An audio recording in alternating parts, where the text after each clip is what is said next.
علی الحبیب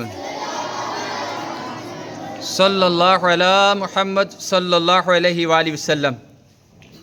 پیارے بچوں، ہمارا جسم، ہمارے ہاتھ پاؤں، بلکہ اس کا ہر عضو اللہ پاک کی امانت ہے، اور اللہ پاک کی اس عظیم امانت کی حفاظت کرنا ہم پر لازم ہے۔ اور اپنی جان، اپنی ذات کی حفاظت کرنے کے لیے 3 حقوق آپ کو بتائے جائیں گے۔ توجہ کے ساتھ تمام بچے یہ 3 حقوق سنیے گا، یاد کیجئے گا، عمل کیجئے گا، آگے سکھائیے گا۔ آج ہمیں دوسروں کے حقوق تو سکھائے جاتے ہیں، ماں باپ کے آنے بھی چاہیے، سیکھنے بھی چاہیے، اساتذہ کے حقوق، مضمون لکھے جاتے ہیں۔ میں نے آج تک کوئی ایسا مضمون نہیں دیکھا کسی کتاب میں، اگر میں غلط ہوں تو میری اصلاح کریں، یہاں پہ ٹیچرز موجود ہیں، یا بچے میری اصلاح کریں کہ آپ نے کبھی کوئی ایسا مضمون لکھا ہو، یہ مضمون آیا ہو کہ اپنی ذات کے حقوق لکھیں، والدین کے حقوق لکھے، اساتذہ کے حقوق لکھے پڑھے، لوگوں کو بتائے، پڑوسیوں کے حقوق پڑھے لکھے بتائے، مہمان کے حقوق کیا ہیں، مریض کے حقوق کیا ہیں، یہ چیزیں بتائی جاتی ہیں۔ عمل تو بالکل ہی کم ہے، اور اپنی ذات کے حقوق اس کا معلوم بھی نہیں ہے۔ عمل کیا ہوگا معلوم بھی نہیں، اپنی ذات کے حقوق کیا ہیں، اور نہ بچوں کو یہ لکھائے جاتے ہیں، نہ بچوں کو اس پر ذہن دیا جاتا ہے۔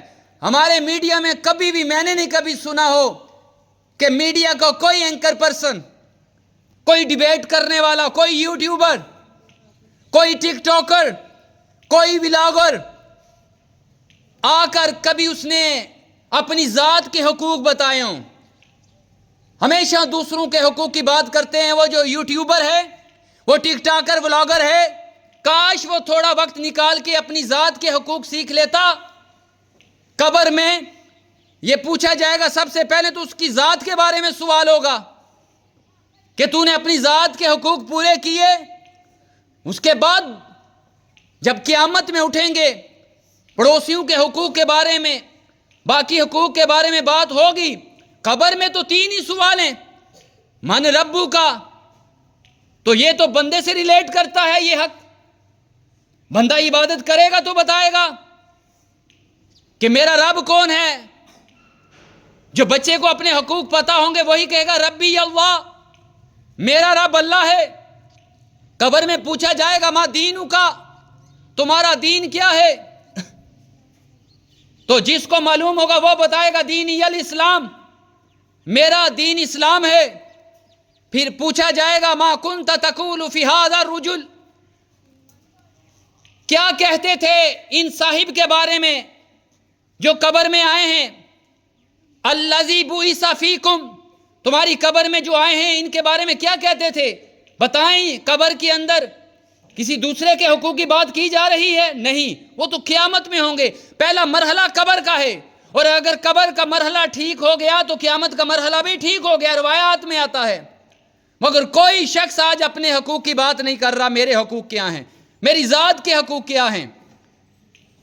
تو میری جان، میری ذات پر میرے حقوق ہیں جو پورے کرنا ضروری ہیں، اور اللہ اس کے بارے میں پوچھے گا۔ قرآن پاک کی ایک آیت ہے، تو رب تعالیٰ نے فرمایا ان اللہ اشتری من المؤمنین انفسہم واموالہم، بے شک اللہ نے خرید لی مومنین سے ان کی جانیں اور ان کے مال، کس کے عوض؟ بِأَنَّ، اس کے بدلے، لَهُمُ الْجَنَّةُ، کس کے بدلے؟ جنت کے بدلے۔ کہ اگر وہ اپنا مال، اپنی جان اللہ کے حضور حاضر کر دیں گے، میرے تمام پارٹس آف باڈی اللہ کے حکم کے مطابق چلیں گے، تابع ہوں گے، اطاعت کریں گے، میری نظریں اٹھیں گے تو اللہ کے حکم کے مطابق اٹھیں گی، میرے ہاتھ اٹھیں گے تو اللہ کے حکم کے مطابق، میرے پاؤں اٹھیں گے تو اللہ کے حکم کے مطابق، تو ہم بک چکے ہیں۔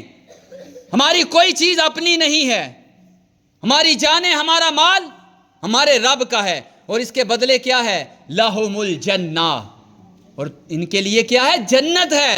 فرمان مصطفیٰ صلی اللہ علیہ وآلہ وسلم، اِنَّ لِنَفْسِکَ، بے شک تمہاری جان کا، علیک حقا، بے شک تمہاری جان کا تم پر حق ہے، بے شک تمہاری جان کا تم پر حق ہے۔ کیا فرمایا؟ اِنَّ لِنَفْسِکَ علیک حقا، بے شک تمہاری جان کا تم پر حق ہے۔ اپنی جان کے بھی حقوق ہیں۔ نبی پاک صلی اللہ علیہ وسلم نے فرمایا، قرآن پاک میں آتا ہے، اپنے آپ کو جہنم کی آگ سے بچاؤ، یہ پہلا حق ہے۔ وَقُوا أَنفُسَكُمْ وَأَهْلِيكُمْ نَارًا، اپنی جانوں اور اپنے گھر والوں کو جہنم کی آگ سے بچاؤ، یعنی اپنی ذات کو گناہوں سے بچانا یہ پہلا حق ہے۔ اپنی ذات کو گناہوں سے بچانا یہ پہلا حق ہے کہ گناہ نہیں کرنا۔ بیٹا، ہم نے اپنا مال، اپنی جان بیچ دی ہے، خریدار اللہ ہے، اور اس کے بدلے جنت ملے گی، ہم نے بیچ دیا، تو پھر بچانا ہے اپنے آپ کو گناہوں سے۔ اور دوسرا حق کیا ہے؟ دوسرا حق ہے اپنے آپ کو ہلاکت میں نہ ڈالنا، اپنے آپ کو پہلا حق کیا ہے؟ گناہوں سے بچنا۔ دوسرا حق اپنے آپ کو ہلاکت میں نہ ڈالنا۔ ہلاکت میں ڈالنا کیا ہوتا ہے؟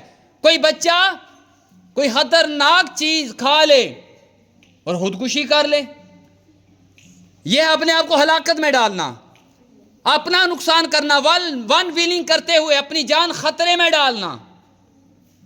کوئی غلط کام کرنا کہ جس سے اس کی موت واقع ہو سکتی ہے، بیمار ہو سکتا ہے، ایسی چیز کھا لینا جس سے اس کی صحت خراب ہو جائے گی، اس کو معلوم ہے کہ 100% میری صحت خراب ہو جائے گی، تو اپنی جان کا دوسرا حق ہے اپنے آپ کو ہلاکت میں، اور تیسرا حق ہے اپنے آپ کو ذلت میں پیش نہ کرنا۔ اپنے آپ کو ذلت میں پیش کرنا کیا ہوتا ہے؟ بچے جھوٹ بول لیتے ہیں، ٹیچر بیمار تھا، میں نے ڈائری اس لیے کمپلیٹ نہیں کی، اور جب ٹیچر کو معلوم ہوگا اس بچے نے جھوٹ بولا، تو بتائیں اس نے اپنے آپ کو ذلت میں پیش کیا نا؟ اپنے آپ کو ذلت میں پیش مسلمان کر سکتا؟ اور نبی پاک نے فرمایا، بغیر مجبوری کے جو اپنے آپ کو ذلت میں پیش کرے گا وہ ہم میں سے نہیں۔ جو بغیر مجبوری کے اپنے آپ کو ذلت میں ڈالے گا، اپنی انسلٹ کروائے گا، جان بوجھ کے اپنی بےزتی کروائے گا، نبی پاک نے کیا فرمایا؟ وہ ہم میں سے نہیں۔ آپ جھوٹ بولتے ہیں، وعدہ خلافی کرتے ہیں، گندے کام کرتے ہیں اور اپنے آپ کو ذلت میں ڈالتے ہیں، تو پہلا حق کیا ہے؟ ریپیٹ کریں، اپنے آپ کو گناہوں سے بچانا۔ دوسرا حق اپنے آپ کو ہلاکت سے بچانا۔ نمبر 3، اپنے آپ کو ذلت سے بچانا، ذلت میں پیش نہ کرنا، اپنی عزت رکھنا، عزت سے رہنا کہ لوگ میری رسپیکٹ کریں۔ کوئی ایسا کام نہ کرنا گلی محلے میں لوگ دیکھ کر آپ کو گالی نکالیں، آپ کے والد کو، آپ کی امی کو گالی نکالیں۔ اپنے آپ کو ذلت میں پیش کبھی بھی نہ کریں۔ اور لٹکنا یہ تو خلاقت میں بھی ڈالنا ہے اور ذلت میں بھی پیش کرنا ہے۔ رکشے کے پیچھے لٹک جاتے ہیں، بھاگتے بھاگتے جاتے ہیں، اگر ہاتھ چھوٹ جائے تو بتائیں کتنا نقصان دہ یہ کام ہو سکتا ہے۔